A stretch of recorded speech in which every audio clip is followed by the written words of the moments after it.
Tudo bem, pessoal? Vamos ao nosso resuminho do relatório da semana rapidamente. Essa semana a gente tenta falar um pouco de risco. Quais os riscos que a gente está disposto a correr? Quais os riscos que eu gosto? Quais riscos que eu estou confortável em correr? E tentar deixar isso bastante claro para vocês, porque obviamente cada um de vocês cuida muito bem, ou deveria cuidar muito bem do seu rico dinheirinho. E a gente tenta colocar os riscos em grandes caixinhas. Obviamente não são todos os riscos que existem muitos outros riscos. E muita gente poderia colocar os riscos que eu defino em algumas caixinhas de forma diferente. Por exemplo, falamos de preço. Obviamente uma ação mais cara é muito mais arriscada que uma ação mais barata. Um risco que a gente gosta bastante de correr é o risco da economia brasileira.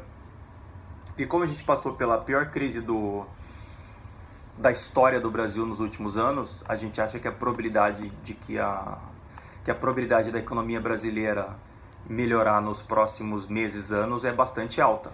Quer dizer, logo depois da crise a gente tem a recuperação. Outro risco que existe é da economia global, que, por exemplo, as exportadoras e as ações de commodities correm bastante. Eu, particularmente, não gosto muito desse risco, principalmente agora, porque o Brasil, como o Brasil está na contramão do mundo, o mundo já cresceu por vários anos seguidos e o Brasil só agora começa a vencer a recessão. Outro risco bastante claro para mim é o risco de fusões e aquisições, o risco de M&A. Então, alguém comprando alguém. E o mercado adora precificar as empresas olhando, tem um comprador e o comprador vai pagar tanto, mas isso é um negócio muito específico e depende bastante do comprador, depende bastante da pessoa que vai fazer essa oferta. Outro risco bastante claro para mim é o risco de concessões. Então, empresas elétricas, aí a gente teve o caso da Dilma lá se não me engano, em 2012, mudando a regulação, que prejudicou bastante as empresas. A gente tem as próprias concessões rodoviárias, entre outras coisas. Esse não é um risco que eu gosto muito de correr, a não ser que seja uma concessão que é sempre renovada e não tem competição, né? Por exemplo, o saneamento. Outro risco que existe que eu não gosto é o risco de regulação em contratos. Então, uma regulação que possa mudar, ou então um contrato que possa não ser renovado. A gente vê isso em WIS, por exemplo, a gente vê isso em BB Seguridade, a gente vê isso até um certo ponto muito menor, mas em Rumo também. Outro risco é tecnologia, por exemplo, alguém que depende bastante de tecnologia, essa tecnologia possa mudar.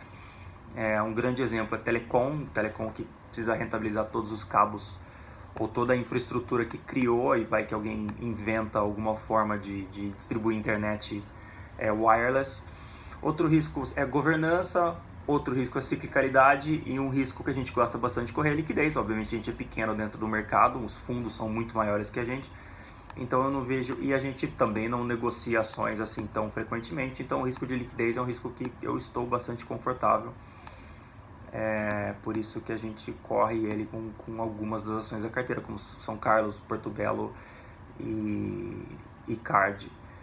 Mas um negócio bastante importante é o que é risco, né? Risco para mim nunca é a variação do preço das ações no mercado. Risco é você comprar ser sócio de uma companhia que tem os seus resultados piorando. Então a gente explica bastante isso no início do relatório. Espero que gostem. Brigadão, um abraço e até semana que vem.